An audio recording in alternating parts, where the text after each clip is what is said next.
Toyota's becoming a has-been company. Stay tuned. So you've got crappy vehicles like this Corolla Cross. This thing, the hybrid model is not that terrible, but the regular base one is just such an underpowered pile of junk that it's literally dangerous to drive on the highway. You feel like you can't pass anything and you're just going to get sideswiped or frickin' mulled over. It's just a terrible vehicle and they really don't need it. Like, why does this even exist? And then you have your flagship RAV4 that's basically a 2005 vehicle that has been forced into modern times pretty much. And it doesn't do really anything particularly well. The driving dynamics are crappy. It does get good fuel economy if you get the hybrid model again. And the cargo capacity is acceptable, but it's not exceptional. And don't get me started on this pile of crap. Here we have the new Tacoma SR5 for $47,000 almost, right? For literally nothing. And it does have four-wheel drive at least, but yeah, 47 grand for a sweet SR5. And judging from the amount of these that they have on the lot, I don't think anybody's going to really disagree with me that the old Tacoma was a sales king, and this one is becoming like a complete dud. And you have this really ugly Highlander that's pretty expensive. And again, it doesn't do anything. It's not a standout really in any category. It's good enough. I mean, I could see the allure as a family hauler and everything, but for the amount of money that you have to pay for this, again, 47 grand, I think that you've got better options, and it only gets 24 miles to the gallon. And in the real world, it's even less than that. My sister-in-law owns a newer one of these. She's getting like 20. And here's a really awesome Tundra that's plagued with build quality and mechanical issues and does not do anything well, pretty much.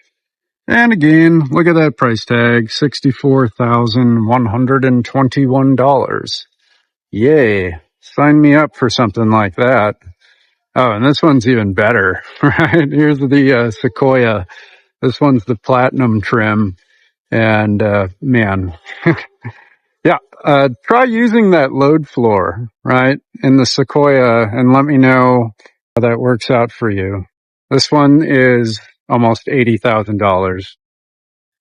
And here we've got a used Civic sitting next to a Corolla.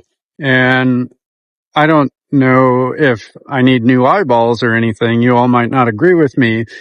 But this Civic looks 1,000 times better.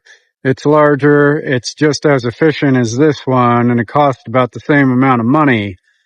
So I don't understand why you would gravitate towards the Corolla when, again, you could get the Civic that's pretty much just as reliable. Here's one of the glories from the past. A lot of people talk smack about this truck, but they're already starting to echo how much more they would rather have one of these than the 2024. Having owned two of these exact trucks, I can say that some of the complaints were valid, right? The fuel economy sucks, and it still sucks in the new one. The power was not great. Didn't have the best ride in the world, but I don't know. I always liked it. I don't know, yeah, I don't really have a good reason of why I liked it. I probably could have just got a Ranger instead, right? Here's a Ranger next to it. And does everything just about the same, if not better. Now, this is actually one of the vehicles that I do like, this hatchback. If you can get this in a manual transmission, neat color here. It's a solid vehicle. Yeah, the back seat's not great, but neither is most compact little hatchbacks or even a lot of compact SUVs. The rear bumper is kind of ugly. This looks almost identical to the previous Lexus, that CTH or whatever it was. I'll put the picture up on the screen. But yeah, the rear bumper is a little obnoxious. And the XSE model is quite a bit better than this FE. I would definitely opt for that with the manual.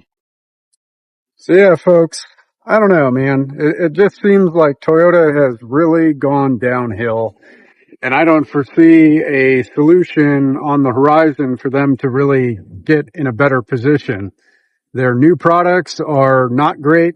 You know, their sales are currently down about 16%.